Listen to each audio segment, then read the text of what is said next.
Episode के start में हम कॉन्फ्रेंस हॉल को देखते हैं जहाँ पर सारे मास्टर मौजूद होते हैं और वो सभी आपस में बातें कर रहे थे। जहाँ वो हेड मास्टर सारे मास्टर से कहते हैं, आपने उसके ओस स्पिरिट टैबलेट को तो देख लिया, तो आपकी इसकी क्या राय है? ये अच्छी चीज है या बुरी? कहीं ये इस सेक्ट पे होने वाले किसी खतरे का इशारा तो नहीं? या फिर ये भी हो सकता है कि किसी डिसाइपल के पास इतनी पावर्स आ गई होगी, इसलिए उसने यहाँ पर केओस टैबलेट स्पिरिट को समन कर पाया है। ये सुनकर बाकी मास्टर कहते हैं, ऐसा तो अभी अंदाजा नहीं लगाया जा सकता कि ये केओस टैबलेट स्पिरिट अच्छी चीज के लिए यहाँ पर दिखाई दिया था या फिर खतरे के लिए, पर ज्यादा चांस तो ये है कि ये किसी खतरे का इशारा हो सकता है कि यहाँ पर डीमंस अटैक करने के लिए आ जाएं और उन्हीं को रोकने के लिए यहाँ पर केओस टैबलेट स्पिरिट दिखाई दिया था, जिसका मतलब ये है कि सारे डिसाइपल को और ज्यादा प्रैक्टिस करने की जरूरत है ताकि वो सभी आने वाले डीमंस की फाइट में उनका मुकाबला कर सके, जैसा कि 28 साल पहले बाकी डिसाइपल और इमॉर्टल ने मिलकर किया था। उस टाइम भी हमने डीमंस को हराया था और इस बार भी अगर वो डीमंस दोबारा वापस आए तो हम इस बार भी उन्हें हरा देंगे।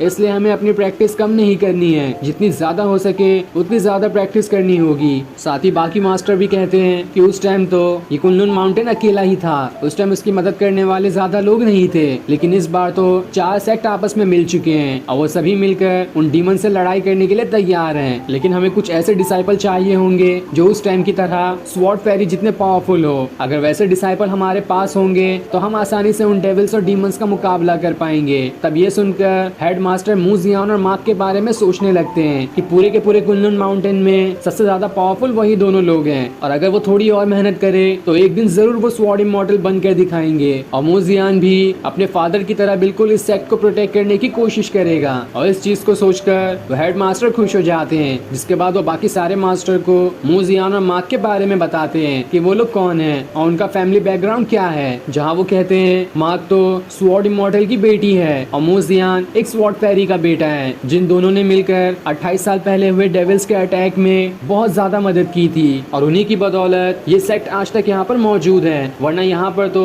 कब का उन डेविल्स का राज हो गया होता। और जिस तरह के पावरफुल वो दोनों थे उसी राह पर मार्क और मू जियान भी चल रहे हैं और मुझे पूरी उम्मीद है कि वो एक न एक दिन अपने फादर जितना पावरफुल बनकर ही दिखाएंगे और उन दोनों के ऊपर ही इस पूरे सेक्ट की जिम्मेदारी है। जैसा कि उन दोनों के फादर ने इस सेक्ट को संभाला था, आगे चलकर उन दोनों को भी इस सेक्ट को संभालने में अपनी जान लगा देनी है। तब ये सुनकर बाकी मास्टर कहते हैं, अरे वो दोनों तो अभी बहुत छोटे हैं, तो तुम कैसे सोच सकते हो कि इतनी जल्दी वो इतने ज्यादा पावरफुल बन जाएंगे? किसी को भी पावरफुल बनने के लिए काफी टाइम लगता है। जिस पर हेड मास्टर कहते हैं उन्हें पावरफुल बनने में ज्यादा टाइम नहीं लगेगा क्योंकि उनका लेवल पहले से ही बहुत ज्यादा हाई हो चुका है। जिस पर सारे मास्टर हैरान रहते हैं कि इतनी जल्दी अगर उन दोनों ने अपना लेवल हाई कर लिया है तो ये बात तो बिल्कुल साफ है कि वो जरूर एक न एक दिन पावरफुल बनकर दिखाएंगे। लेकिन इस चीज का भी अंदाजा नहीं लगाया जा सकता कि उनकी पावर्स कितनी है। पहले हमें उनकी पावर्स देखनी होगी, उसके बाद ही हम कह सकते हैं कि वो दोनों सच में पावरफुल बन चुके हैं। इस पर हेड मास्टर कहते हैं, ये तो अच्छी बात है, 3 दिन बाद होने वाले कंपटीशन में तुम उनकी पावर्स देख सकते हो कि वो अभी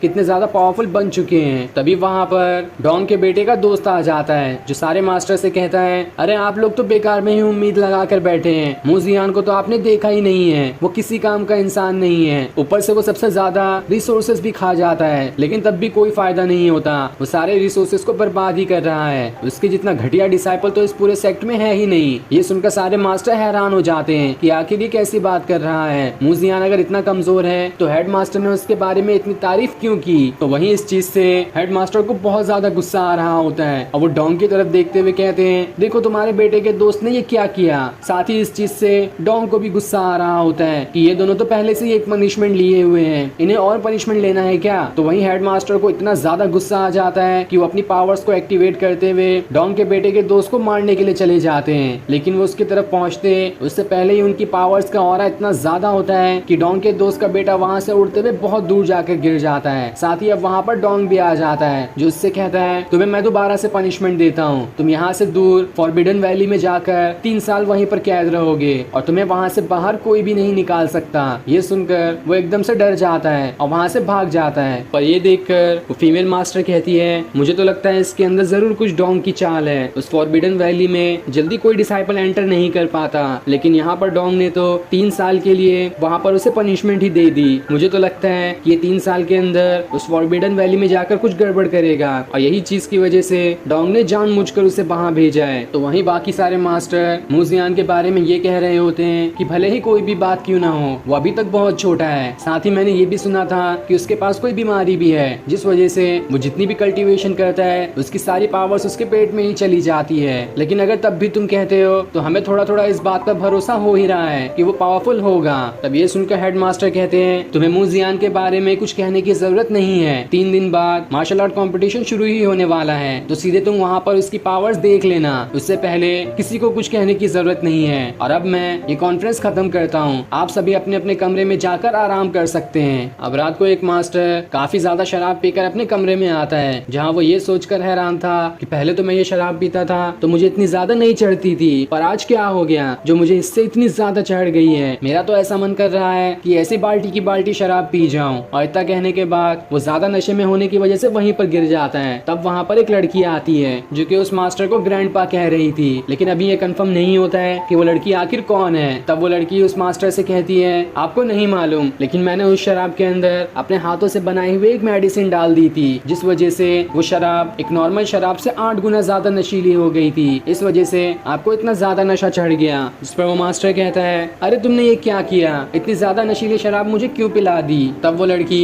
उस मास्टर से मूजियान के बारे में पूछने लगती है कि आखिर अभी वो कैसा है। जिस पर वो मास्टर कहते हैं अभी तक उसकी बीमारी खत्म हुई है या नहीं इसके बारे में कुछ नहीं कहा जा सकता, लेकिन बाकी मास्टर को तो ये पूरी उम्मीद है कि वो पहले से बहुत ज्यादा पावरफुल बन चुका है और वो ही इस पूरे सेट की जिम्मेदारी को संभालेगा। पर ये सारी चीज तो मार्शल आर्ट कंपटीशन में ही पता चलेगी, जिसके लिए 3 दिन और इंतजार करना है। ये सुनकर वो लड़की सोचने लगती है कि मुझे अब 3 दिन और इंतजार करना पड़ेगा मूजियान से मिलने के लिए। तो वहीं वो मास्टर दोबारा से वो शराब पी जाता है, लेकिन इस शराब के अंदर भी वो मेडिसिन मिली हुई थी, जिस वजह से ज्यादा नशा चढ़ता है। और शराब को पीने की वजह से अब वो मास्टर तो नशे में बिल्कुल पागल ही हो जाता है। और ये फनी सीन दिखाते हुए ये एपिसोड यहीं पर एंड हो जाता है। Thanks for watching.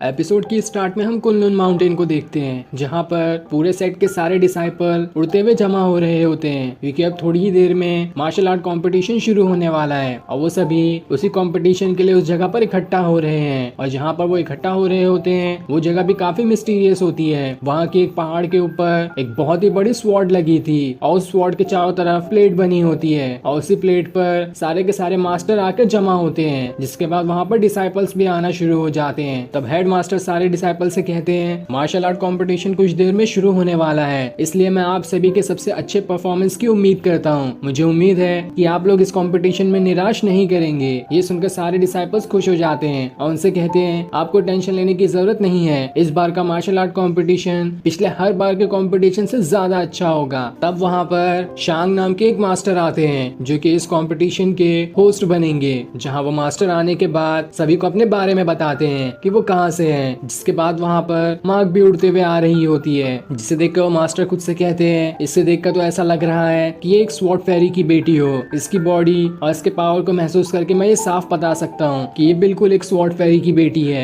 और फिर मार्क वहाँ आने के बाद सभी को ग्रीट करती है। अब वहाँ पर एक गोल्डन स्पिरिचुअल बर्ड उड़ते हुए आता है, जिसके ऊपर वो डिसाइपल बैठा हुआ था, जिसने कुछ दिनों पहले डोंग से कहा था कि वो चाहे कुछ भी हो जाए मूजियान को ये मार्शल आर्ट कॉम्पिटिशन बिल्कुल जीतने नहीं देगा। और वही यहाँ पर अपने स्पिरिचुअल बर्ड पे बैठकर आया होता है, जिसे देखकर बाकी के सारे डिसाइपल एकदम हैरान रहते हैं और वो सभी आपस में बातें कर रहे होते हैं कि ये डिसाइपल तान है और इसके पास बहुत ज्यादा पावर्स हैं, इसका मुकाबला तो शायद ही जल्दी कोई कर पाएगा। बहुत कम लोग इस पूरे के पूरे सेट के अंदर तान जितने पावरफुल है। अब हम पिछली रात का सीन देखते हैं, जहाँ पर तान अपने दोस्तों के साथ बैठा होता है और वो सभी आपस में बातें कर रहे होते हैं कि इस बार का मार्शल आर्ट कॉम्पिटिशन तो तुम्हारे सिवा कोई भी नहीं जीत सकता, क्योंकि तुम्हारे जितना पावरफुल तो पूरे इस सेट में कोई है ही नहीं। तुम्हारे पास ताकत के साथ साथ बहुत ज्यादा पावर्स भी है। लेकिन तान बहुत ज्यादा गुस्से में होता है। वो उससे कहता है मेरी इतनी ज्यादा पावर्स और इतनी ताकत का क्या फायदा, जबकि सारी चीज उस बेकार से मूजियान को मिल रही है। उसे तो अनलिमिटेड रिसोर्सेज भी मिल जाएगी, जो सारी चीजें मुझे मिलनी चाहिए थी वो सब कुछ उसे मिल गया है, इसलिए अब से वो मेरा सबसे बड़ा दुश्मन है। चाहे कुछ भी हो जाए मैं उससे तो हरा कर ही रहूंगा। जिस पर उसके साथ ही कहते हैं आपको टेंशन लेने की जरूरत नहीं है, कोई आपके सामने टिक ही नहीं पाएगा।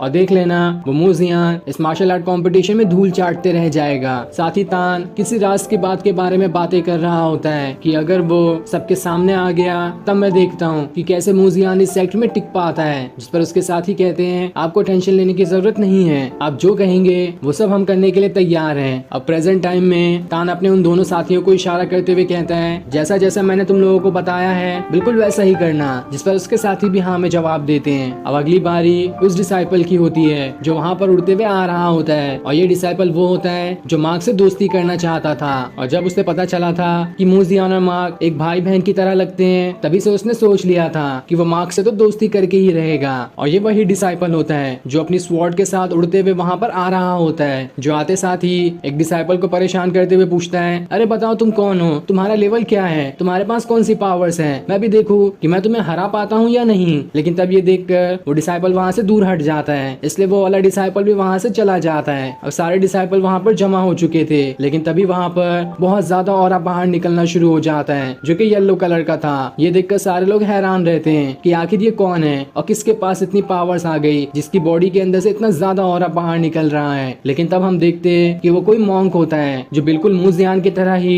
लोटस पे चलते हुए बाकी सारे मास्टर के पास आ रहा होता है और उस मॉन्क का नाम जैन होता है। तब उसे आते हुए देखकर सारे के सारे लोग एकदम हैरान रहते हैं। साथ ही उसे देखकर माँ खुद से कहती है ये तो ये जिन दाओ बॉडी है जो कि बहुत ज्यादा पावरफुल मानी जाती है, तो आखिर ये यहाँ पर क्या करने के लिए आया है, कहीं ये मार्शल आर्ट कंपटीशन लड़ने तो नहीं आया। अगर ऐसा है तो ये सबसे ज्यादा भारी कॉम्पिटिटर हो सकता है जिसे हराना काफी मुश्किल होगा। तब जैन को देखकर हेडमास्टर कहते हैं तुम तो बहुत ही कम अपने सेक्ट से बाहर निकलते हो, लेकिन तब भी तुम यहाँ पर आए, इसलिए मैं तुम्हारा बहुत बहुत शुक्रिया करता हूँ क्योंकि तुमने मेरे एक ही बार कहने पर एक टीचर की तरह से यहाँ पर आने के लिए मान गए। यानी कि इसका मतलब ये है कि जैन से कोई भी फाइट नहीं करेगा, वो एक टीचर की तरह यहाँ पर ये कंपटीशन देखने आया है। लेकिन आगे कुछ भी हो सकता है, ये तो हमें आगे के एपिसोड में ही देखने को मिलेगा। तब जैन भी आगे आकर मास्टर को ग्रीट करता है। साथ ही बाकी मास्टर हेडमास्टर से कहते हैं जैन का यहाँ पर आना बहुत अच्छी बात है, जैन तो बिल्कुल एक डिसाइपल बनने के लायक भी है, लेकिन वो उसी के ऊपर डिपेंड करता है कि वो यहाँ पर टीचर बनने के नाते से आता है या फिर डिसाइपल बनने के। अब दूसरे मास्टर सभी से कहते हैं जहाँ तक कि मुझे लगता है कि सारे के सारे डिसाइपल यहाँ पर पहुंच चुके हैं, तो अब इस मार्शल आर्ट कंपटीशन को शुरू किया जाता है। लेकिन तब दूसरे मास्टर हेड मास्टर से कहते हैं मूजियान तो यहाँ पर दिखाई नहीं दे रहा है, तो आखिर वो कहाँ चला गया, उसे ये मार्शल आर्ट कंपटीशन नहीं लड़ना है क्या। इस पर हेड मास्टर कहते हैं आप सभी को टेंशन लेने की जरूरत नहीं है, मूजियान यहाँ पर आ ही जाएगा, लेकिन अगर वो यहाँ पर नहीं भी आ पाता है तो भी कोई बात नहीं, हम उससे स्टार्टिंग के कंपटीशन नहीं लड़वाएंगे, उसे क्वार्टर फाइनल, सेमीफाइनल या फिर सीधा उससे फाइनल ही लड़वा देंगे। क्योंकि इस तरह का रूल इस मार्शल आर्ट कंपटीशन में चलता है कि अगर कोई डिसाइपल सीधा फाइनल लड़ना चाहता है तो वो लड़ सकता है, लेकिन उसके लिए उसे बाकी सारे डिसाइपल को हराए हुए जो फाइनल में आएगा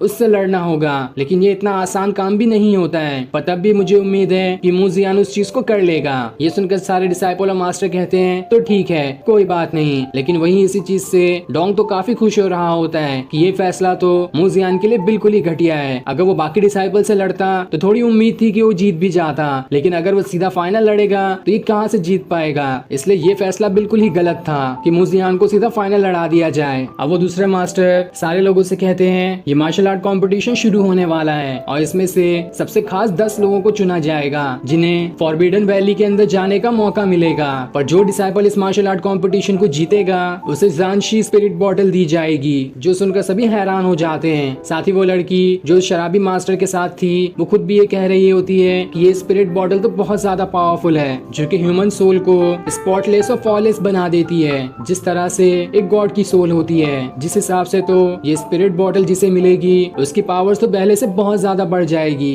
साथ ही ये चीज सुनकर मार्क भी काफी ज्यादा खुश होती है कि ये स्पिरिट बॉटल तो मूजियान को ही मिलेगी और इस वजह से वो बिल्कुल पहले से बहुत ज्यादा पावरफुल बन जाएगा। जिसके बाद सारे के सारे डिसाइपल वहाँ से बैटल अरीना की तरफ जाने लगते हैं और फिर ये सीन दिखाते ही ये एपिसोड यहीं एंड हो जाता है। Thanks for watching.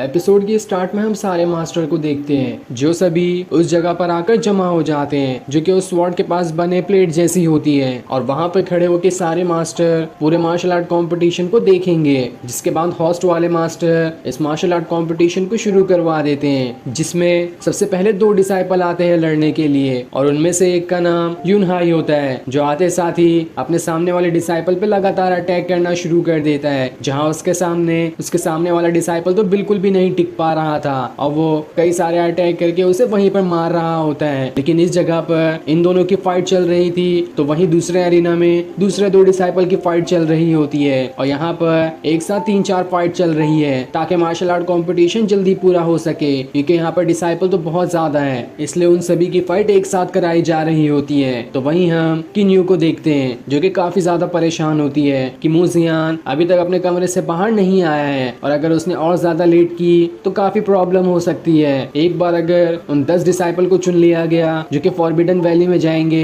तब तो मूजियान का कोई फायदा नहीं है उस मार्शल आर्ट कंपटीशन में जाकर। उसे उन 10 लोगों के सिलेक्ट होने से पहले ही जाना पड़ेगा इसलिए वो उसके दरवाजे पर आकर वहाँ पर दस्तक देने की सोचती है ताकि मूजियान को बाहर निकाल सके। लेकिन अगले ही पल वो रुक जाती है कि कहीं अगर मूजियान कुछ प्रैक्टिस कर रहा होगा तो मेरे दस्तक देने से उसकी प्रैक्टिस टूट ना जाए। तो वहीं हम कमरे के अंदर मूजियान को देखते हैं जो अभी तक अपना कल्टीवेशन कर रहा होता है जहां वो अपने स्पिरिचुअल वर्ल्ड में था और वहां से अपनी सारी स्पिरिट्स को कह रहा होता है कि मुझे इस मार्शल आर्ट कंपटीशन में आप सभी की जरूरत है इसलिए आप सभी की पावर की मदद से मैं इस मार्शल आर्ट कंपटीशन को जीतना चाहता हूँ तो क्या आप लोग मेरी मदद करेंगे। लेकिन उसके इतना कहते ही वो अपने कमरे से गायब हो जाता है। दूसरी तरफ हम यूनहाई को देखते हैं जो अपने सामने वाले डिसाइपल को काफी बुरी तरीके से मार रहा होता है और काफी खतरनाक अटैक करके अपने सामने वाले डिसाइपल के माइंड से उसकी सारी पावर्स निकाल लेता है जिस वजह से उसके सामने वाला डिसाइपल बिल्कुल एकदम कमजोरी हो जाता है और फिर यूनहाई उसके ऊपर अटैक करके उसे वहां से बहुत दूर फेंक देता है। जिसके बाद वो होस्ट वाले मास्टर सभी से कहते हैं यूनहाई ने लगातार 3 मैच जीत लिया है। लेकिन वही ये चीज देखकर बाकी मास्टर और डिसाइपल हैरान होते हैं कि आखिर यूनहाई ने ऐसी कौन सी टेक्निक का इस्तेमाल किया जिसकी वजह से उसके सामने वाले डिसाइपल की सारी पावर से निकल गई और सीधा यूनहाई के अंदर ही समा गई। साथ ही ये चीज देखकर मार्क भी काफी परेशान होती है कि आखिर ये कौन है और इसके पास ऐसी टेक्निक कहां से आई। ऐसी टेक्निक की मदद से तो वो किसी को भी आसानी से हरा देगा। लेकिन तब उसे वो डिसाइपल समझाने आता है जो कि उसके साथ दोस्ती करना चाहता था। वो उससे कहता है तुम्हें टेंशन लेने की जरूरत नहीं है, इसके पास इतनी पावर्स है तो मूजियान के पास भी और ज्यादा पावर्स होगी। अगर उन दोनों की फाइट हुई तो वो उसे हरा देगा। इधर हम क्विन्यू को देखते हैं जो अभी तक काफी परेशान होती है और वो सोच रही होती है कि अब तो चाहे कुछ भी हो जाए मुझे मूजियान को बुलाना ही होगा। इसलिए वो सीधा जाकर दरवाजे पे दस्तक दिए बगैर ही उसे खोल ही देती है और कमरे में आकर मूजियान को ढूंढने लगती है लेकिन वो उसे कहीं पर भी दिखाई नहीं देता। पर तभी अचानक से वहाँ पर एक बहुत ही बड़ा पोर्टल बन जाता है जिसे देखकर किन्यू घबरा जाती है और जैसे वो वहाँ से नीचे गिरने वाली होती है सही टाइम पर मूजियान आकर उसे पकड़ लेता है। तब मूजियान उससे पूछता है बताओ मुझे कि आखिर तुम मुझे यहाँ पर क्या कहने आई थी। जिस पर किन्यू कहती है मार्शल आर्ट कंपटीशन शुरू हो चुका है और अगर आपने थोड़ी और ज्यादा देर की तो शायद आपको उस मार्शल आर्ट कंपटीशन से डिस्क्वालीफाई कर दिया जाए क्योंकि 10 डिसाइपल के चुने जाने के बाद आगे किसी भी डिसाइपल को नहीं सिलेक्ट किया जाएगा। तब ये सुनकर मूजियान कहता है तुम्हें परेशान होने की जरूरत नहीं है, ठीक है फिर मैं अभी चलता हूँ उस मार्शल आर्ट कंपटीशन में। जिसके बाद वो किन्यू के साथ वहाँ से मार्शल आर्ट कंपटीशन के लिए निकल जाता है। दूसरी तरफ हम यूनहाई और उसके सामने वाले डिसाइपल की फाइट देख रहे होते हैं क्योंकि यूनहाई तो अब तक लगातार कई सारे राउंड जीत चुका है और अभी भी उसके अंदर इतनी पावर्स है कि वो बैक टू बैक नए नए लोगों से फाइट करते हुए उन्हें हरा रहा होता है। लेकिन अभी उसके सामने वाला डिसाइपल काफी ज्यादा पावरफुल था और वो उसे कड़ी टक्कर देता है। तब यूनहाई अपनी एक खतरनाक टेक्निक का इस्तेमाल करता है और अपनी स्वॉर्ड को बहुत ज्यादा बड़ी स्वॉर्ड बनाकर अपने सामने वाले डिसाइपल के ऊपर अटैक कर देता है लेकिन वो इस अटैक से बच जाता है। जिसके बाद यूनहाई उन डिसाइपल के अंदर से ली हुई पावर्स को खुद के अंदर ही समा लेता है ताकि वो और ज्यादा पावरफुल बन सके। तो वहीं उसके सामने वाला डिसाइपल भी अपनी एक खतरनाक टेक्निक का इस्तेमाल कर लेता है जो कि बिल्कुल मूजियान के टेक्निक जैसे ही दिखाई दे रही थी। लेकिन यूनहाई अपने हाथों के फोर्स की मदद से उसके इस अटैक को भी रोक लेता है जो देखकर वो स्पिरिट बर्ड वाला डिसाइपल काफी हैरान था कि इसके पास तो सच में बहुत ज्यादा पावर्स है और ये उस मॉन्क को भी टक्कर देने के लायक हो सकता है अगर इन दोनों की फाइट हुई तो। दूसरी तरफ यूनहाई के सामने वाला डिसाइपल अपनी स्वॉर्ड की मदद से एक बहुत ही बड़ा और खतरनाक फॉर्मेशन बना लेता है जो कि बहुत ही भयानक दिखाई दे रहा था और फिर उसके अंदर से वो बिजलियां निकालते हुए यूनहाई के ऊपर अटैक कर रहा होता है। लेकिन यूनहाई भी कहाँ कमजोर था, वो भी अपनी पावर्स को एक्टिवेट कर लेता है और एक अपने सामने खतरनाक हॉरिकेन बनाते हुए उसके इस बिजलियों वाले अटैक को रोके होता है। लेकिन इस चीज से अब उसे बहुत ज्यादा गुस्सा आ गया था और वो अपनी स्वॉर्ड टेक्निक को एक्टिवेट कर लेता है जो कि हॉरिकेन स्वॉर्ड स्लैश टेक्निक होती है और वो उसकी मदद से एक बहुत ही बड़ा और खतरनाक अटैक अपने सामने वाले डिसाइपल पे कर देता है जिसने अपने एक मिस्टीरियस वेपन का इस्तेमाल किया था। लेकिन यूनहाई का ये अटैक इतना खतरनाक होता है कि उसके सामने वाला डिसाइपल वहां से दूर गिरकर चला जाता है। लेकिन अभी तक वो इस राउंड को नहीं हारा था, तब भी मास्टर उसे इस राउंड से डिस्क्वालीफाई कर देते हैं क्योंकि यहाँ पर अपनी स्किल और टेक्निक का ही इस्तेमाल करके फाइट की जाएगी, ना कि किसी मैजिकल वेपन का इस्तेमाल करके।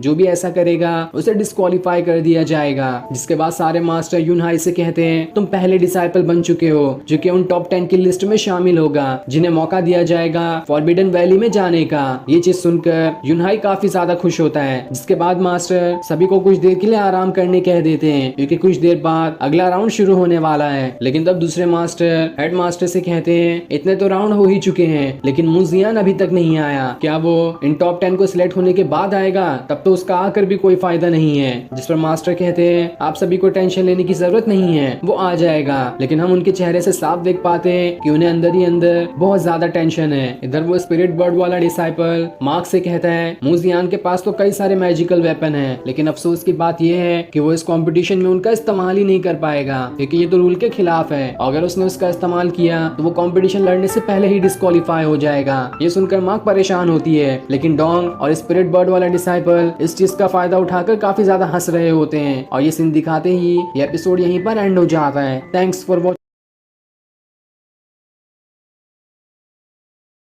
एपिसोड के स्टार्ट में हम सारे मास्टर को देखते हैं जो सभी परेशान होते हैं कि मुजियान अभी तक यहाँ पर क्यों नहीं आया। लेकिन तभी उन्हें सामने से मुजियान किन्यू के साथ आते हुए दिखाई देता है जो कि अपने स्वॉर्ड पे खड़े होकर मार्शल आर्ट कंपटीशन में आ रहा था और रास्ते में आते आते वो कई सारे स्टंट भी मार रहा होता है और उसे आते हुए देखकर सभी एकदम खुश हो जाते हैं, जिसमें से सबसे ज्यादा खुश तो मार्क होती है। तो वहीं यूनहाई और उसका साथी मुजियान को देखकर एकदम हैरान होते हैं कि ये तो किसी काम का नहीं है। लेकिन तब भी इसकी इतनी तारीफ क्यों की जाती है? सारे लोग इसके आने का इंतजार कर रहे थे लेकिन ये तो कोई भी काम का नहीं है, मैं तो इसे चुटकियों में हरा दूंगा। साथ ही मुजियान को देखकर वो लड़की जो कि उस शराब वाले मास्टर को ग्रैंडपा कह रही थी वो खुद से कहती है मैंने तो मुजियान को 6 साल बाद देखा है, ये तो बहुत ज्यादा बड़ा हो चुका है, कहीं ये मुझे भूल तो नहीं गया। जिसके बाद मुजियान अपनी स्वॉर्ड को वहाँ से हटा देता है और खुद हवा में चलते हुए आगे बढ़ रहा होता है। जहाँ वो जैसे जैसे अपना हवा में कदम बढ़ाता उसके कदम के नीचे वो लोटस आ जाता है जिसपे पैर रखते हुए मुजियान वहाँ से सारे मास्टर की तरफ बढ़ रहा था, जो देखकर हेड मास्टर भी हैरान रहते हैं कि मुजियान अब तो हवा में भी चल सकता है। साथ ही इस चीज को देखकर यूनहाई कहता है जितना मैंने इसे बेकार समझा था इतना बेकार ये नहीं लग रहा है क्योंकि हवा में लोटस की मदद से चलने के लिए कम से कम एक डिसाइपल को गोल्डन कोर पीरियड पार करना होता है, उसके बाद ही वो हवा में ऐसे लोटस की मदद से चल सकता है। अगर मुजियान ने इसे पार कर लिया है तो ये तो जाहिर सी बात है कि ये इतना कमजोर तो नहीं होगा, इसलिए इससे फाइट करने के टाइम मुझे सावधान रहना होगा, मैं पहले से ही इसे कमजोर नहीं समझ सकता। वही मुजियान पूरे स्टाइल के साथ उन लोटस पे पैर रखते हुए नीचे आ रहा होता है जिसे देखकर बाकी सारे लोग हैरान थे। पर इस चीज से सबसे ज्यादा खुश तो हेड मास्टर होते हैं क्योंकि उन्होंने मुजियान पे बहुत ज्यादा उम्मीदें लगा कर रखी है कि वो इस कंपटीशन को जरूर जीतेगा और उसे ऐसे हवा में चलते हुए देखकर उन्हें और भी ज्यादा खुशी हो रही होती है। तब बाकी मास्टर लोग उनसे पूछते हैं कि आखिर कौन सी बात से आप इतना खुश हैं? आपकी खुशी देखकर तो ऐसा लगता है कि आप मुजियान को बिना फाइट किए ही इस कंपटीशन को जितवा दोगे। जिस पर हेड मास्टर हंसते हुए कहते हैं ऐसी बात नहीं है। वहीं डॉन के साथ वाला डिसाइपल मुजियान को देखकर बहुत ज्यादा गुस्सा होता है, वो खुद से कहता है तुम्हारी जितनी तारीफ हो रही है उतनी ही ज्यादा बेइज्जती करवा कर देख लेना मैं तुम्हें इस कंपटीशन में कैसे हरा देता हूँ। अब मुजियान वहाँ से सारे मास्टर के पास आता है और उन्हें ग्रीट करते हुए अपने बारे में बताता है कि वो कौन है। तब ये देखकर हेड मास्टर उससे पूछते हैं आखिर तुमने आने में इतनी देर क्यों कर दी? मार्शल आर्ट कंपटीशन तो शुरू ही हो चुका है और इसमें कई सारी फाइट पहले से ही हो चुकी है और अगर तुम थोड़ी देर और आते तो तब तो तुम्हें इस मार्शल आर्ट कंपटीशन से ही डिस्क्वालीफाई कर दिया जाता। लेकिन खैर कोई बात नहीं, तुम अभी यहाँ पर बिल्कुल सही टाइम पर आए हो। तब ये सुनकर मुजियान हेडमास्टर से माफी मांगते हुए कहता है मुझे माफ कर देना कि मैंने आने में काफी देर कर दी। मैं जानता हूँ कि मास्टर को इंतजार करवाना एक अच्छे डिसाइपल की खासियत नहीं होती है, इसलिए मैं आप सभी से आपसे बिल्कुल दिल से माफी मांगना चाहता हूँ कि आप सभी मुझे माफ कर दें। तब ये सुनकर वो शराबी मास्टर और बाकी लोग कहते हैं तुमने माफी मांग ली, यही बहुत बड़ी बात है, हम सबने तुम्हें माफ किया। जिसके बाद वो शराबी वाले मास्टर मू जियान से पूछते हैं हम दोनों को मिले काफी टाइम हो चुका है, तो क्या अब भी तुम मुझे जानते हो? जिसपे मू जियान कहता है मैं आपको कैसे भूल सकता हूँ, आप ग्रैंडपा बाइली हैं। ये सुनकर वो शराबी वाला मास्टर खुश हो जाता है कि मू जियान को मैं इतने टाइम बाद भी याद हूँ। तभी वहाँ पर वो लड़की भी आ जाती है जो मू जियान से कहती है तुम्हें ग्रैंडपा बाइली तो याद थे, तो क्या मैं तुम्हें याद हूँ कि तुम मुझे भूल गए? जिसके बाद वो उसका कान पकड़कर उसे चिल्लाने लगती है, लेकिन मू जियान कहता है मुझे हल्का हल्का याद आ रहा है कि मैंने तुम्हें कहीं पर देखा है। ये सुनकर उस लड़की को बहुत ज्यादा गुस्सा आ जाता है कि आखिर तुम मुझे भूल कैसे गए? लेकिन तब मू जियान उससे कहता है अरे मैं तो मजाक कर रहा था, मैं तुम्हें जानता हूँ, तुम वू शुआंग हो। तब वू शुआंग दोबारा उसका कान पकड़ते हुए कहती है मजाक करते हो,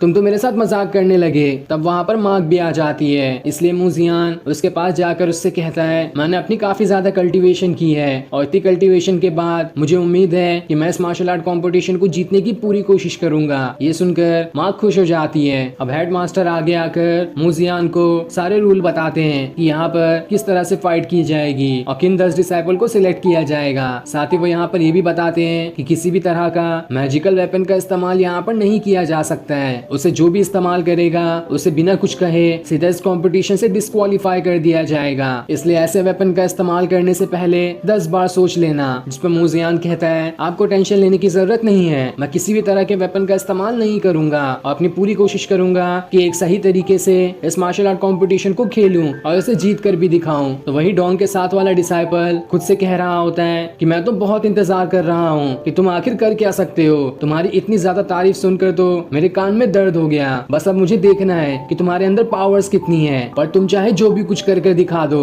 लेकिन मैं तुम्हें इस मार्शल आर्ट कंपटीशन में धूल चटा कर ही रहूंगा और जितने लोग तुम्हारी तारीफ कर रहे हैं उन सभी के सामने देख लेना मैं तुम्हारी बेइज्जती करवा कर ही रहूंगा। इधर मार्क मू जियान से कहती है चाहे कुछ भी हो जाए मैं तो आपकी मदद कर ही रहूंगी इस मार्शल आर्ट कंपटीशन में जीतने के लिए, कुछ भी मदद की जरूरत होगी आपको तो मुझे बताना, मैं सबसे आगे रहूंगी। तब ये देखकर वू शुआंग को गुस्सा आने लगता है और वो गुस्से में मू जियान के पास आ जाती है और उसका हाथ घसीटते हुए कहती है मैं तुम्हारी मदद करने के लिए तैयार हूँ, कुछ भी मदद की जरूरत हो तो पहले मुझे बताना। तब ये देखकर मार्क को गुस्सा आने लगता है और वो और वू शेंग एक दूसरे को गुस्से भरी नजरों से देख रहे होते हैं, जिन्हें देखकर ऐसा लग रहा था कि वो दोनों यहीं पर फाइट शुरू कर देंगे। अब वो होस्ट वाले मास्टर सारे डिसाइपल से कहते हैं कंपटीशन का अगला राउंड कुछ ही देर में शुरू होने वाला है, लेकिन अगर उस राउंड को शुरू होने से पहले आप सभी अपने अपने मास्टर या किसी से कुछ बातें करना चाहते हो तो वो कर सकते हो, क्योंकि कंपटीशन के बीच में आपको मौका नहीं मिलेगा उनसे बात करने का, इसलिए जो भी कुछ पूछना होगा आप उनसे अभी जाकर पूछ सकते हो। इसलिए सारे डिसाइपल अपने मास्टर के पास जाकर उनसे बातें करने लगते हैं। वहीं मू जियान को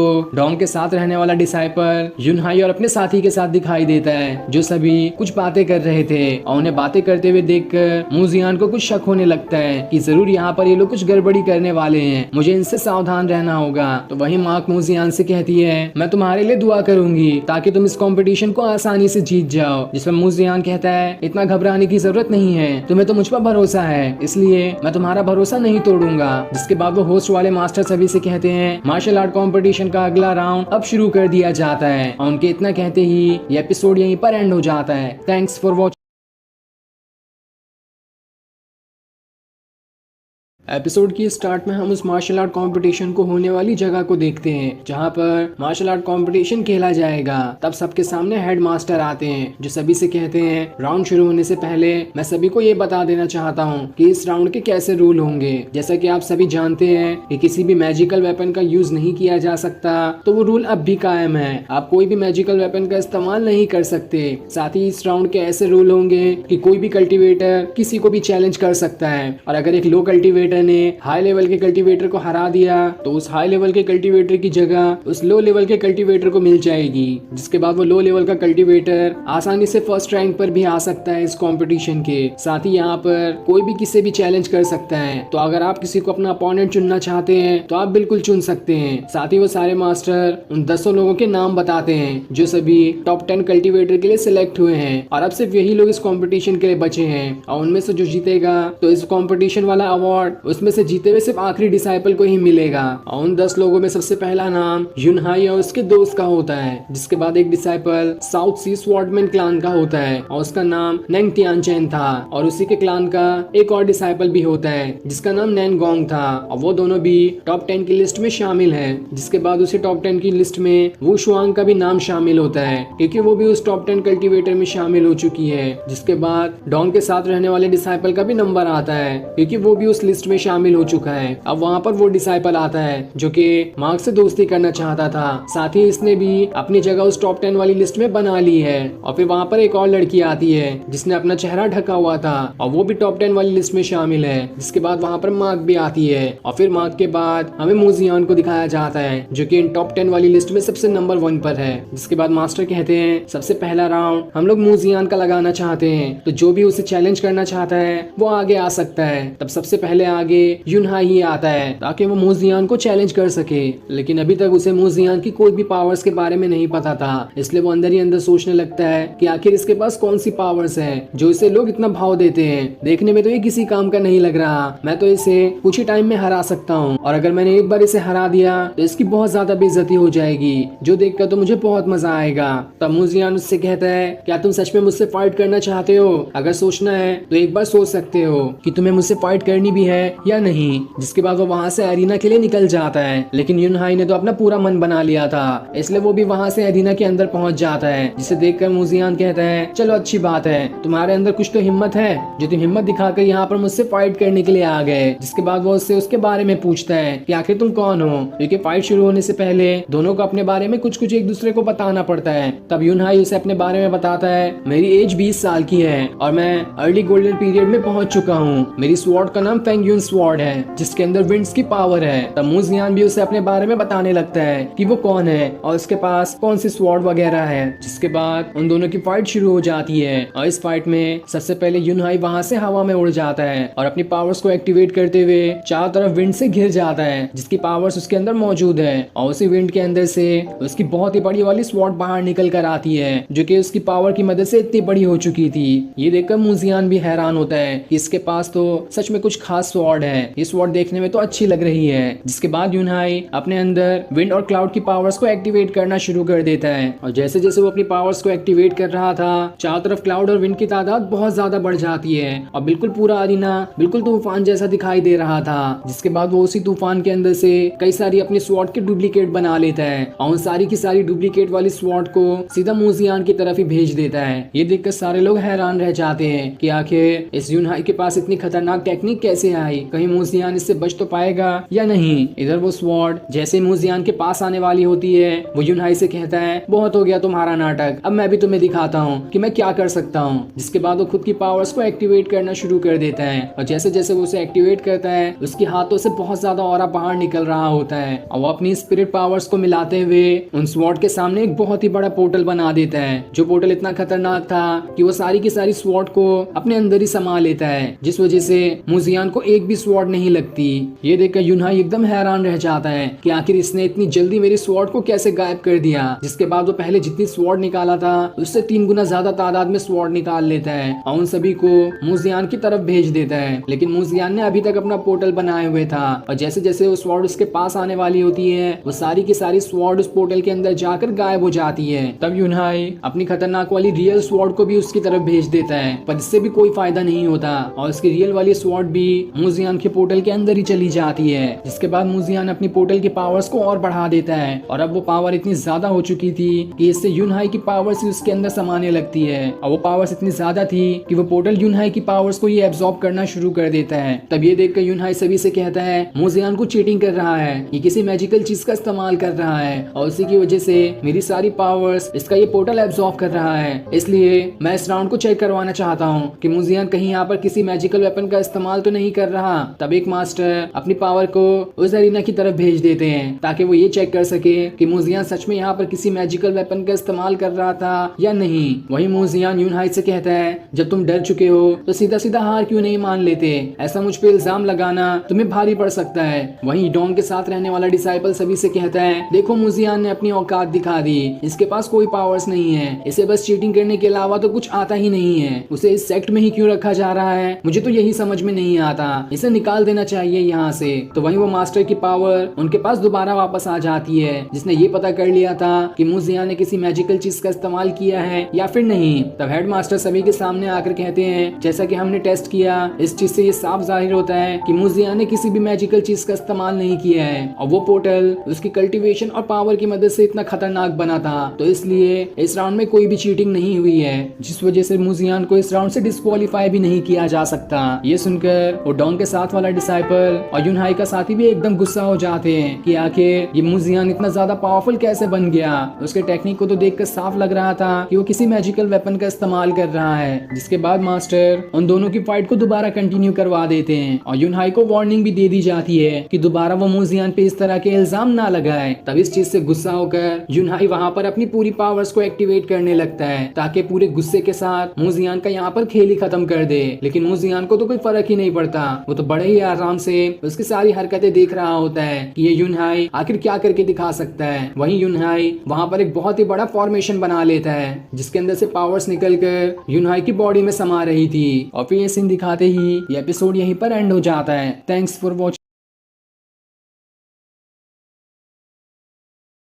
एपिसोड की स्टार्ट में हम यूनहाई को देखते हैं जिसने मुजियान से लड़ने के लिए वहां पर अपना बहुत ही बड़ा फॉर्मेशन बना लिया था और उस फॉर्मेशन के अंदर से सारी की सारी पावर्स निकलकर यूनहाई के अंदर ही जा रही होती है, जिस वजह से वो और ज्यादा पावरफुल बनने लगता है। जिसके बाद वो मुजियान से कहता है, मेरा लेवल जिंडाई पर है और मेरे पास कई सारी सोल्स की पावर्स है जो कि तुम्हारे पास तो बिल्कुल भी नहीं होगी, इसलिए अब मेरी पावर्स देखकर तुम पछताओगे कि तुमने मुझसे फाइट करने का फैसला ही क्यों लिया। जिसके बाद वो अपनी पावर्स को और ज्यादा बढ़ाते हुए अपने फॉर्मेशन को पहले से भी कहीं गुना ज्यादा पावरफुल बना देता है, जो फॉर्मेशन अब बहुत ही ज्यादा खतरनाक दिखाई दे रहा था, जो देखकर सारे मास्टर और मार्क परेशान हो जाते हैं कि इतने खतरनाक अटैक को आखिर यूनहाई ने कैसे एक्टिवेट कर लिया। और अगर इतना ही खतरनाक अटैक वो मुजियान पे कर देगा तो कहीं मुजियान को इससे कोई खतरा ना हो। लेकिन मुजियान को तो कोई फर्क ही नहीं पड़ रहा था, वो वहाँ पर दोबारा से अपना पोर्टल बना लेता है जो कि पहले वाले पोर्टल से भी ज्यादा खतरनाक था और ये पोर्टल किसी के सोल तक को अपने अंदर समा सकता है। ये देखकर यूनहाई घबरा जाता है कि आखिर ये कितना खतरनाक पोर्टल है, लेकिन तब भी वो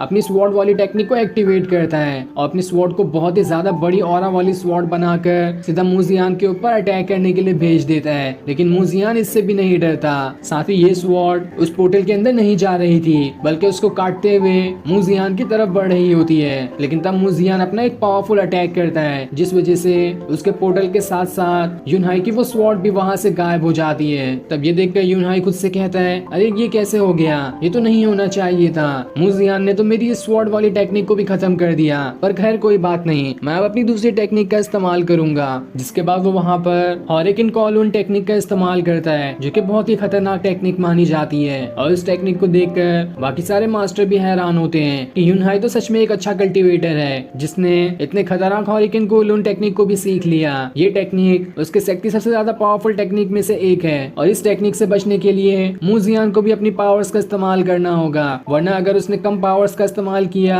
तो इससे वो हार भी सकता है। इधर यूनहाई मुजियान से कहता है, बहुत हो गया तुम्हारा, अब तो मैं तुम्हें खत्म कर दूंगा। जिसके बाद वो अपनी उस टेक्निक की मदद से वहाँ पर और भी कई सारी बहुत बड़ी बड़ी स्वॉर्ड ले आता है और उन सभी स्वॉर्ड की मदद से मुजियान के ऊपर अटैक कर देता है। तब उसकी इस टेक्निक को देखकर मुजियान कहता है, ये टेक्निक कुछ खास लग रही है, इसलिए मुझे तैयार रहना होगा, पर अगर तुमने इस टेक्निक का ही इस्तेमाल किया है तो मुझे भी कोई अपनी बेस्ट टेक्निक का इस्तेमाल करना होगा ताकि तुम्हारी इस टेक्निक को डॉज करके तुम्हें ही हरा सकूं। इसलिए वो अपनी क्विनलान एम्पायर की आर्ट का इस्तेमाल करने की कोशिश करता है जो कि उसकी सारी समन की हुई स्पिरिट्स में से एक है और उस टेक्निक का इस्तेमाल करने के लिए वो वहाँ से अपने स्पिरिचुअल वर्ल्ड में चले जाता है जहाँ उसके सामने कई सारे लोटस होते हैं और फिर उस एक लोटस में से उसकी क्विनलान एम्पायर की स्वॉर्ड बाहर निकल कर आती है जो कि बहुत ही ज्यादा पावरफुल स्वॉर्ड मानी जाती है। जिसके बाद वो अपने सारे के सारे लोटस को अपने स्पिरिचुअल वर्ल्ड से रियल वर्ल्ड में ले आता है जो कि पूरे के पूरे अरीना को घेर लेते हैं। तब इस चीज को देखकर सारे मास्टर एकदम दंग रह जाते हैं कि आखिर मुजियान ने इस टेक्निक का इस्तेमाल कैसे किया।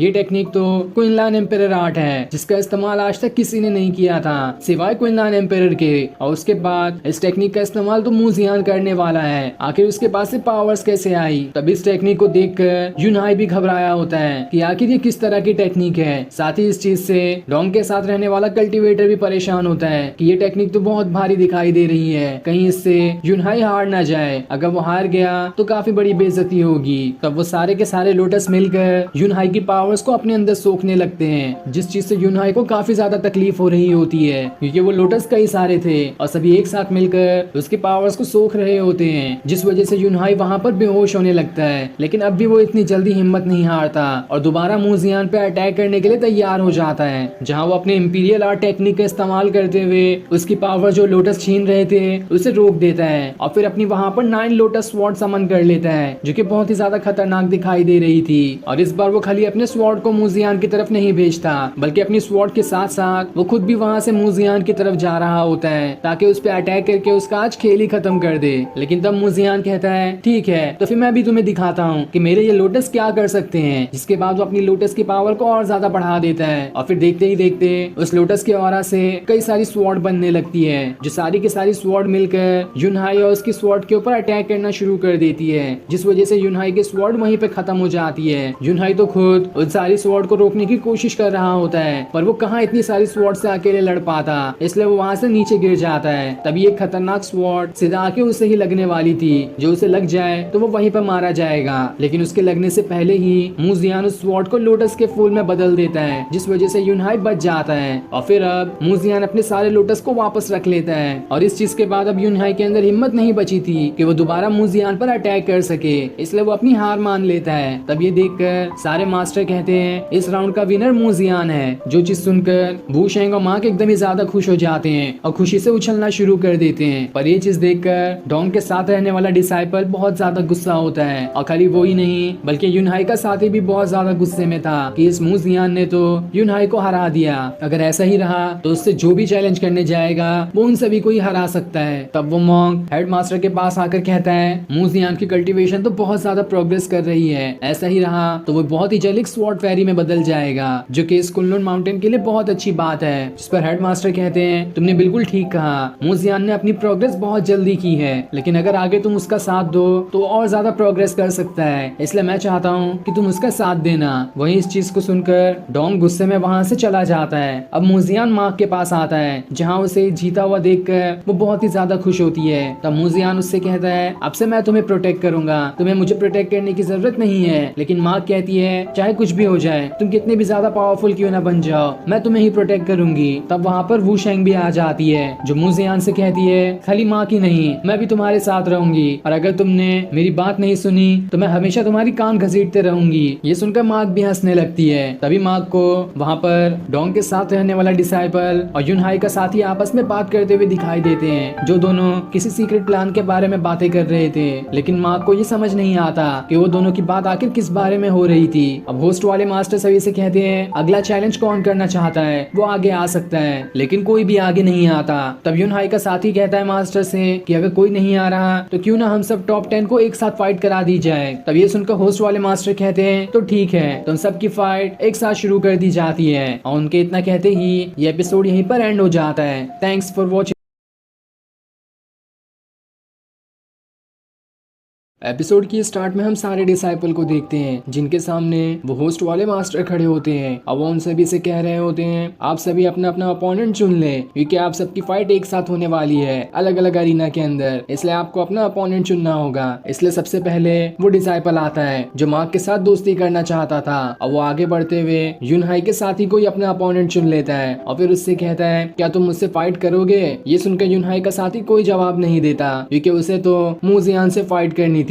तब वो डिसाइपल उसका मजाक उड़ाना शुरू कर देता है कि तुम तो मुझसे डर गए, अगर तुम्हारे अंदर हिम्मत होती तो तुम मुझसे फाइट करके दिखाते। जो सुनकर यूनहाई के साथी को बहुत ज्यादा गुस्सा आ जाता है और फिर वो गुस्से में उस डिसाइपल से लड़ने के लिए तैयार हो जाता है, जिसके बाद वो दोनों वहाँ से अरीना के लिए निकल जाते हैं। इधर डोंग के साथ रहने वाला डिसाइपल मूजियान को चैलेंज करने के लिए उसके पास आ रहा होता है, लेकिन उसके वहाँ पर आने से पहले ही एक दूसरा डिसाइपल वहाँ पर आ जाता है, जो डोंग के साथी को चैलेंज करने लगता है कि मैं आपके साथ फाइट करना चाहता हूँ। अगर आपको मंजूर हो तो आप मुझसे फाइट कर सकते हो। तब ना चाहते हुए भी डॉन के साथी को उससे फाइट करने के लिए मानना पड़ता है, क्योंकि अगर इसने इसे यहाँ पर मना किया तो बाकियों को लगेगा कि वो इससे डर गया है। इसलिए डॉन का साथी उस डिसाइपल के साथ फाइट करने के लिए वहाँ से चला जाता है। अब एक लड़की जिसने अपना चेहरा ढका हुआ था वो वू शुआंग के पास आती है और उससे कहती है मैं आपसे फाइट करना चाहती हूँ, अगर आपको मंजूर हो तो हम दोनों फाइट कर सकते हैं। इस पर वू शुआंग कहती है कोई बात नहीं, मैं तुमसे फाइट करने के लिए तैयार हूँ। जिसके बाद वो दोनों भी दूसरे एरिना के लिए वहाँ से निकल जाते हैं। अब वहाँ पर कोई डिसाइपल ही नहीं बचा होता, सिर्फ एक तियान चेन नाम का डिसाइपल होता है। इसलिए मूजियान उसके पास जाकर कहता है अब तो कोई डिसाइपल बचा ही नहीं है, तो क्या तुम मुझसे फाइट करना चाहोगे?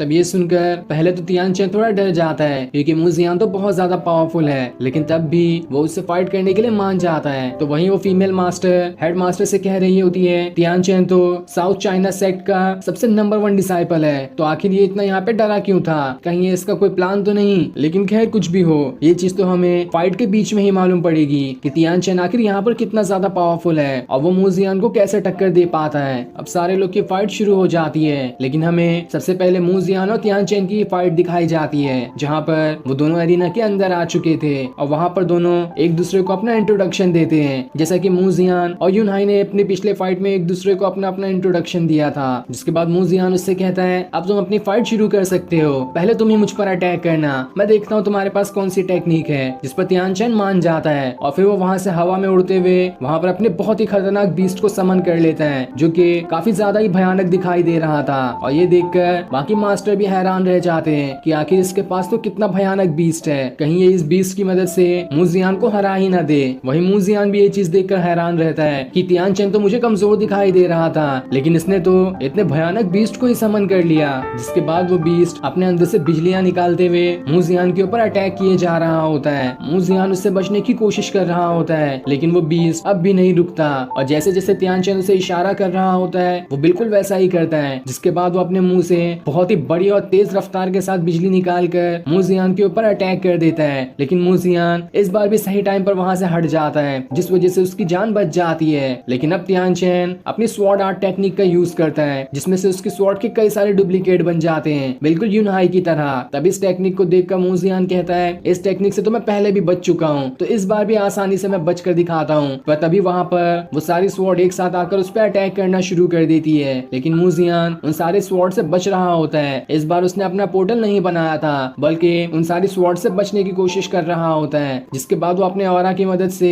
वहाँ पर एक शील्ड बना लेता है ताकि वो सारे के सारे स्वॉर्ड से बच सके। और तब उसकी शील्ड के आसपास वो सारे स्वॉर्ड उसके ऊपर अटैक करना शुरू कर देते हैं, लेकिन उसका शील्ड इतना ज्यादा मजबूत था कि उसे एक भी अटैक नहीं लगता। और फिर मूजियान वहाँ पर अपना पोर्टल बनाकर उन सारी स्वॉर्ड को उसके अंदर डाल देता है। तब ये देखकर वो बीस्ट एक और खतरनाक अटैक मूजियान पे कर देता है, लेकिन मूजियान इस बार भी उसके अटैक से बच जाता है। तब मूजियान भी अपनी अटैकिंग पावर का इस्तेमाल करता है और वहाँ पर अपने सारे के सारे लोटस को समन कर लेता है, जिन सभी लोटस के अंदर से स्वॉर्ड निकल रही थी। और वो सारी की सारी स्वॉर्ड एक साथ तियान चेन के ऊपर अटैक करने वाली होती है, लेकिन उसका बीस्ट अपने पर को सामने रखते हुए तियान चेन को सारी की सारी स्वॉर्ड से रोक लेता है और उसे एक खरोच तक नहीं आती। तब ये देखकर मूजियान कहता है अरे वाह, ये तो बहुत ही बढ़िया बीस्ट है जिसने सारा खतरा खुद पे लेकर तियान चेन को बचा लिया, ये तो बहुत अच्छा था। लेकिन खैर कोई बात नहीं, अब मैं दूसरा अटैक करता हूँ, देखता हूँ इससे कैसे बच पाता है। जिसके बाद वो वहाँ पर ग्रीन लोटस स्वॉर्ड को समन कर लेता है और उसे समन करते ही उस स्वॉर्ड के चारों तरफ एनर्जी का भवंडर आ जाता है, जो कि बहुत ही भयानक दिखाई दे रहा था। जिसके बाद वो अपनी स्वॉर्ड को बहुत बड़ी स्वॉर्ड में बदलते हुए उसे तियान चेन के ऊपर ही फेंक देता है ताकि वो स्वॉर्ड उसे वहाँ से जमीन के अंदर ही धंसा दे। तियान चेन उस स्वॉर्ड को रोकने की कोशिश कर रहा होता है, लेकिन उस स्वॉर्ड में बहुत ज्यादा प्रेशर था। साथ ही ये चीज देखकर बाकी सारे मास्टर भी हैरान होते हैं कि आखिर मूजियान ने इतनी भयानक स्वॉर्ड को कैसे समन कर लिया, इस स्वॉर्ड से तो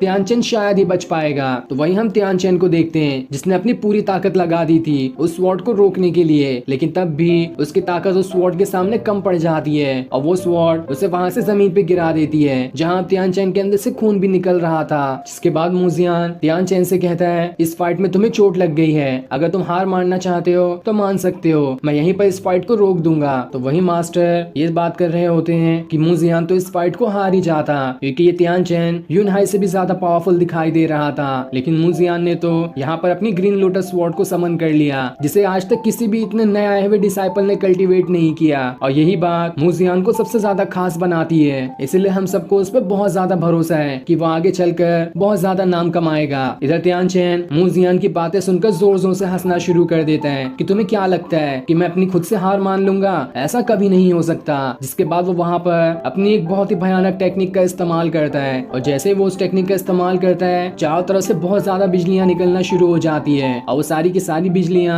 मूजियान को पकड़ लेती है। मूजियान वहाँ से हिलने की कोशिश कर रहा होता है लेकिन इसका कोई भी फायदा नहीं होता क्योंकि उन बिजलियों ने पूरी तरह से उसे जकड़ लिया होता है। मूजियान की कितनी भी ताकत का इस पे कोई असर नहीं होता और वो बिजलियां उसे छोड़ती भी नहीं। तब ये चीज देखकर सारे मास्टर और मार्क एकदम दंग रह जाते हैं कि आखिर ये क्या था, इसने मूजियान को तो कैद कर लिया, अब मूजियान यहाँ से कैसे बचकर बाहर निकल पाएगा, कहीं मूजियान इसमें हार ना जाए। और फिर ये सीन दिखाते ही ये एपिसोड यहीं पर एंड हो जाता है। Thanks for watching.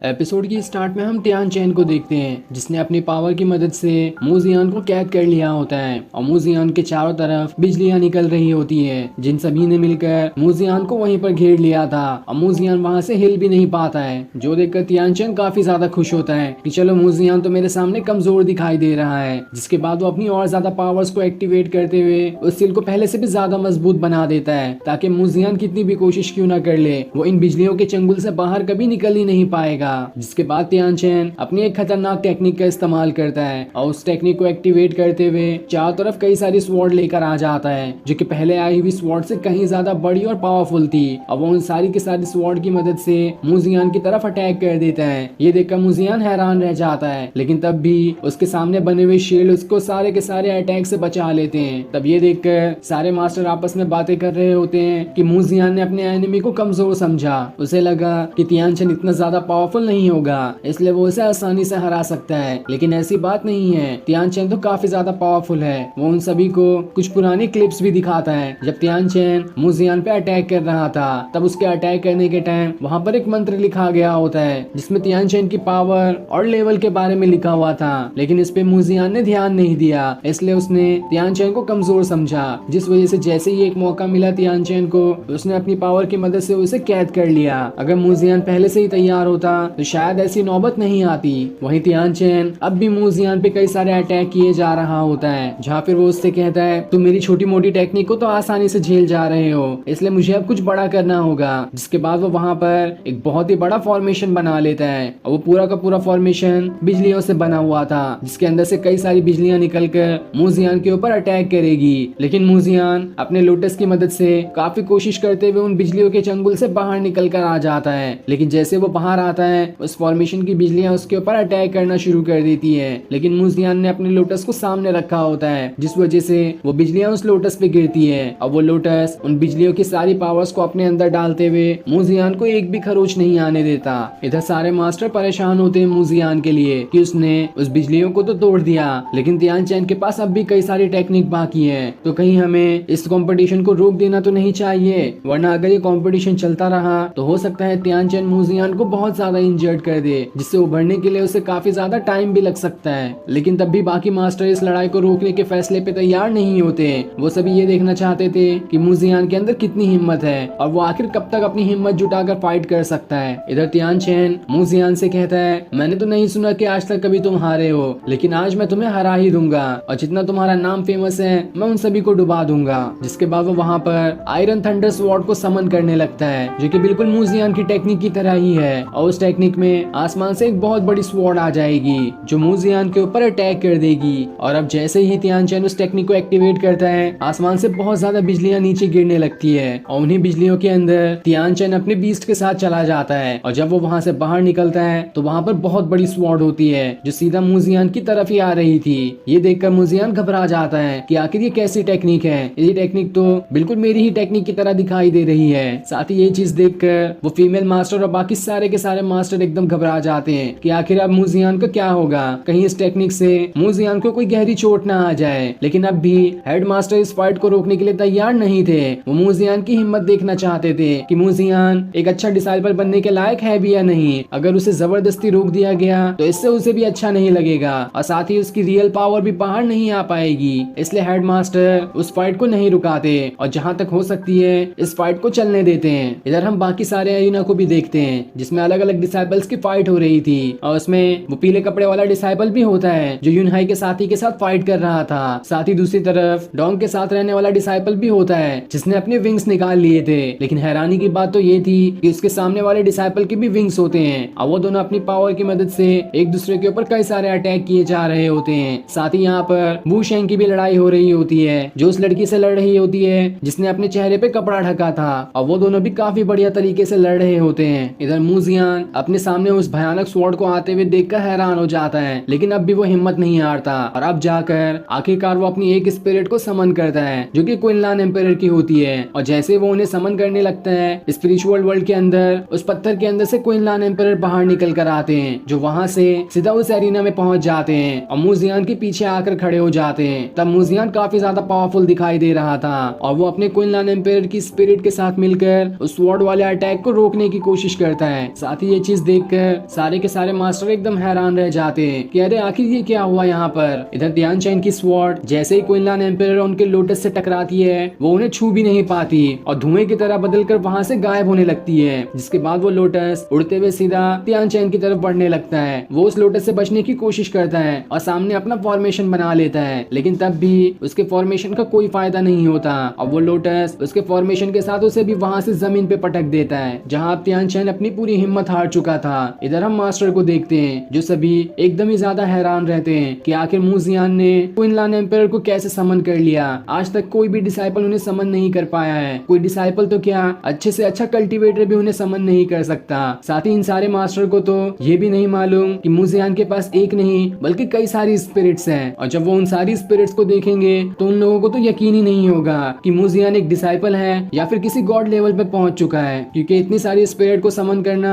किसी मामूली डिसाइपल की बात तो नहीं है। इधर तियान चेन अपनी हार मान चुका होता है और वो मूजियान से कहता है मेरे अंदर अब और हिम्मत नहीं बची है कि मैं क्विनलान एम्पायर से दोबारा फाइट कर सकूं इसलिए मैं अपनी हार मानता हूं। तब ये सुनकर मूजियान अपने क्विनलान एम्पायर की स्पिरिट को वापस भेज देता है जिसके बाद वो वहां से मार्क के पास आ जाता है जिसे देखकर वो काफी ज्यादा खुश होती है। लेकिन अब मूजियान वहां पर बैठकर अपना कल्टीवेशन करने लगता है क्योंकि उसके पास स्पिरिट्स तो है लेकिन उसकी बॉडी के अंदर इतनी ज्यादा पावर्स नहीं कि वो कई सारी स्पिरिट को एक साथ समन कर सके। इसलिए कुछ स्पिरिट को समन करने के बाद उसे वापस से कल्टीवेशन करके अपनी पावर्स बढ़ानी होती है ताकि उसकी बॉडी बैलेंस में रहे वरना उसकी बॉडी ही बैलेंस से हट जाएगी। साथ ही मूजियान खुद से कहता है अब सिर्फ 2 और राउंड बचे हैं उन दोनों को जीतने के बाद मैं इस पूरे के पूरे मार्शल आर्ट कंपटीशन को जीत जाऊंगा और फिर मैं अपने मास्टर का नाम रोशन कर सकता हूँ। इधर वो होस्ट वाले मास्टर कहते हैं मूजियान टॉप 5 में शामिल हो चुका है और अब बाकियों की भी बारी है देखते हैं कौन टॉप 5 में शामिल होता है। और फिर उनके इतना कहते ही ये एपिसोड यहीं पर एंड हो जाता है। Thanks for watching.